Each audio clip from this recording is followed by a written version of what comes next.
By tea time, it was getting dark and cold, and the hills around were shrouded in mist. At last, they saw a tiny light shining from a rock beneath an old hawthorn tree. "Here we are," said Mr. Apple. "Knock on the door, Wilfred, will you?" An elderly vole opened it a crack. When she saw Mr. Apple, she cried, "Pip! Fancy you climbing all this way, and with your bad leg, too." "We couldn't leave you without blankets, now could we?" said Mr. Apple. The mice crowded into the cottage and were soon sitting round the fire, drinking hot bilberry soup and resting their weary paws. For Wilfred, the conversation came and went in drifts, and soon he was fast asleep.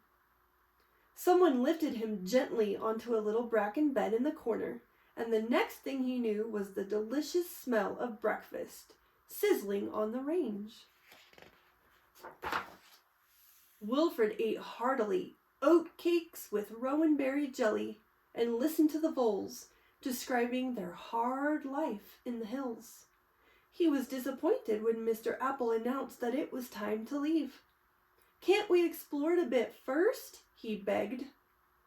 "Flax and I have to get back to work," said Lily. "But why don't you two follow on later?"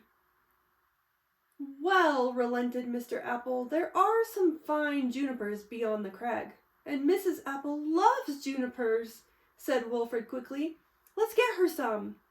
So the mice said goodbye to the voles, and Mr. Apple and Wilfred set off up the path. Wilfred ran on ahead and was soon round the crag. When Mr. Apple caught up with him, Wilfred was halfway up a steep face of rock. "Wilfred!" cried Mr. Apple, "come down!" "Just a minute!" shouted Wilfred. "I've found something."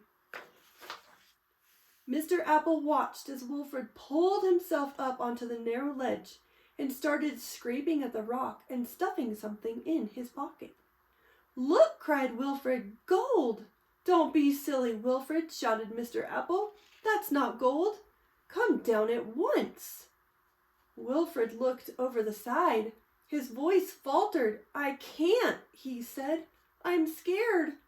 Mr. Apple was exasperated. "Wait there," he shouted. Slowly he climbed the steep rocks, carefully placing his paws in the clefts of the stones. The ledge was very narrow.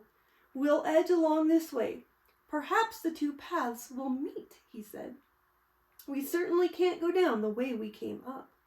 As they walked cautiously along the ledge, an ominous mist began to rise from the valley. "If only we had some rope," said Mr. Apple. "We ought to rope ourselves together." Wilfred put his paw in his pack and produced the rope. Mr. Apple tied it carefully round Wilfred's middle and then round his own, and it was just as well, for a few minutes later they were engulfed in a thick white fog.